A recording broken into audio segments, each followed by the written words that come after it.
Have you ever lain in bed staring at the ceiling, powerless to drag yourself into the day, even when you've had enough rest? Have you wondered why a full night's sleep still leaves you heavy-eyed and apathetic, as if your body and mind refuse to cooperate? Welcome back to our channel. Today we uncover the hidden force that may be saping your energy long before your alarm even rings, the weight of emotional labor. We'll explore how managing feelings for the sake of others can create chronic fatigue, why your internal battery drains faster than you realize, and what simple shifts can restore genuine vitality. The concept of emotional labor first emerged in sociological studies of service workers, flight attendants, retail staff, nurses who must display cheerfulness or calm regardless of their inner state. Yet emotional labor is not confined to paid jobs.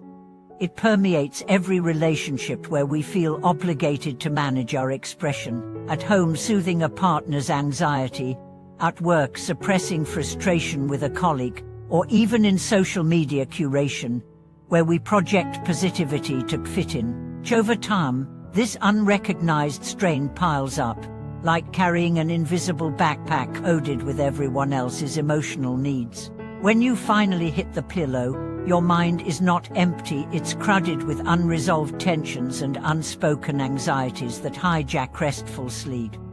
Imagine 2 mornings. In the first, you wake to an inbox flooded with polite but urgent requests, texts from friends venting about problems, and a social feed showcasing only the highlight reels of others' lives. You smile through breakfast, reassure your partner about a minor worry, and count your words carefully in a tense client call. Each interaction demands emotional calibration. Do I sound empathetic enough, firm enough, cheerful enough? By midday, you realize your shoulders ache, your focus falters, and the thought of another smile triggers a sense of dread. You feel groggy not because of lack of sleep, but because your emotional reserves have already been depleted. In the second scenario, you wake to the same external circumstances, but this time you set a different boundary. Before engaging with your messages, you sit quietly for 2 minutes, eyes closed, breathing naturally, attuning to your own feelings without judgment. You acknowledge any stress or weariness as valid, naming it inwardly. I feel tired, I feel tense. This simple practice insulates you from absorbing others' emotional vibrations. When you do respond, you carry a clear sense of your own center, so even if you offer empathy, it flows from genuine presence rather than obligation. By afternoon, you may still be busy, but your energy feels more consistent, your mind more alert, and your spirit less burdened. Emotional labor also sabotages sleep in subtler ways. In the half-light before dawn, your mind replays moments when you smoothed over a friend's crisis, masked irritation in a meeting, or rehearsed a diplomatic response to criticism. Each mental replay triggers the same neural pathways as the original emotion, reinforcing tension instead of releasing it. Your brain never truly shuts off. To counteract this, introduce a brief emotional discharge ritual before bed. Spend 3 minutes writing a single sentence for each significant interaction of the day. Today, I listened to John's frustration without losing my calm. I held back impatience when the traffic delayed me. I cheered my colleague even though I was stressed. This focused acknowledgement allows your brain to register completion, closing emotional loops, so sleep can unfold naturally. Consider Mia, a high school teacher who felt perpetually exhausted despite 8 hours in bed. After learning about emotional labor, she began closing her classroom door 5 minutes before the final bell, placing a sticky note on her desk with the words, "I am allowed to rest." She took those minutes to breathe and mentally offload the day's emotional charges. Within weeks, her sleep deepened, her mornings grew lighter, and her usual mid-afternoon slump vanished.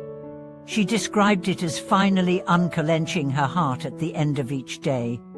Of course, eliminating emotional labor entirely is neither realistic nor desirable. Empathy and connection are the fabric of meaningful life.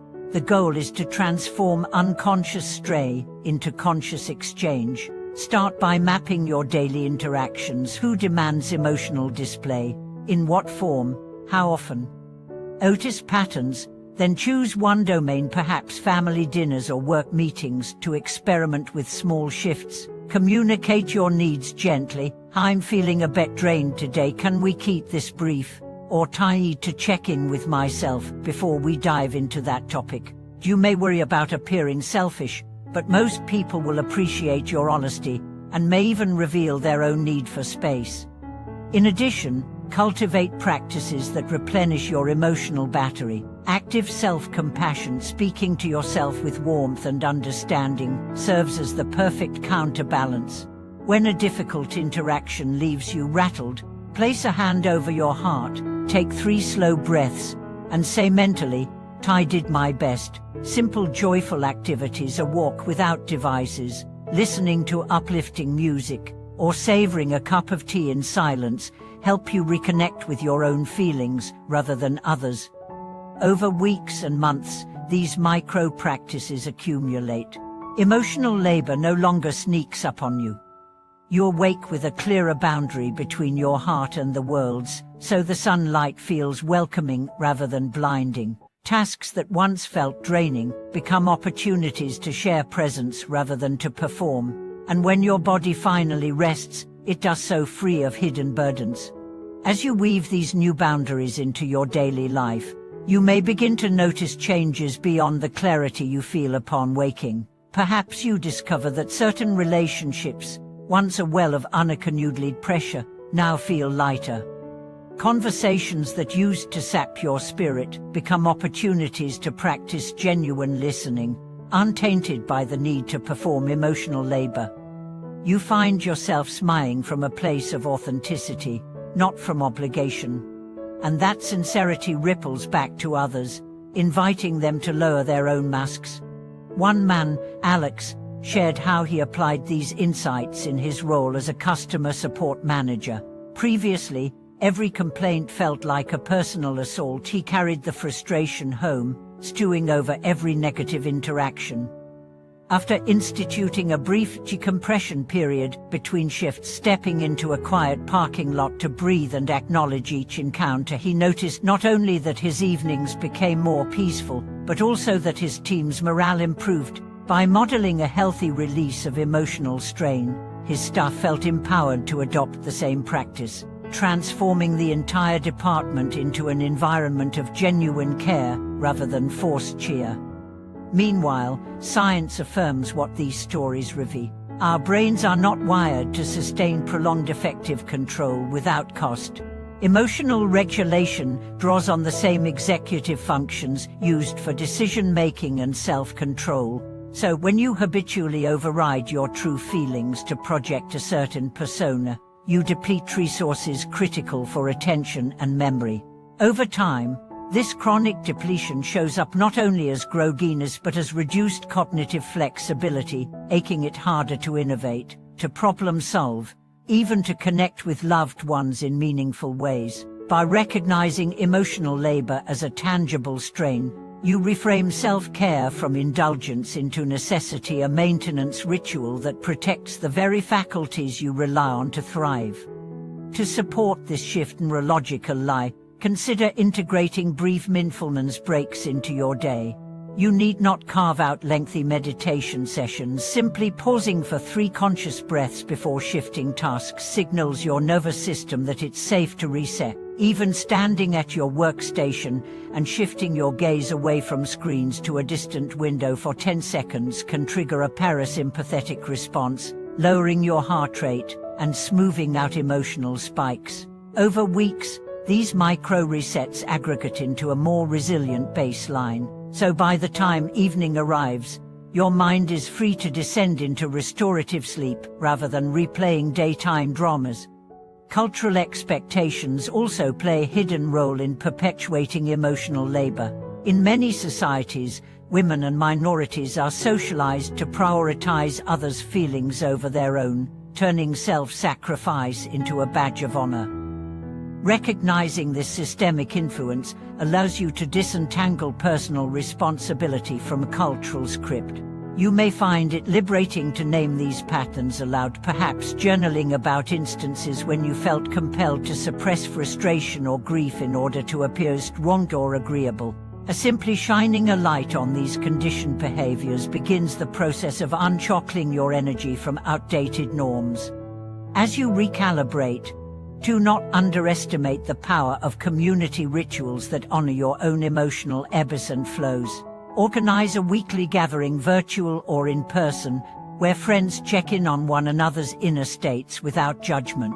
Create a safe space to share not only successes but also the weight of emotional labor carried through the week. By giving voice to what was once silent, you diffuse its power and reclaim your right to authenticity.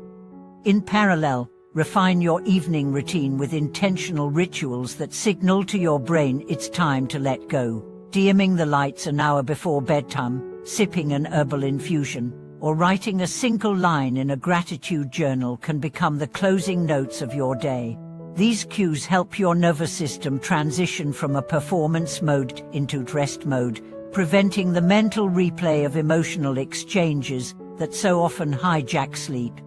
Over months of consistent practice, you'll likely find a profound shift. Mornings arrive not as battles against inertia, but as gentle awakenings into a mind and body that feel aligned. Tasks that once overwhelmed you become manageable challenges tackled with a clear head and open heart.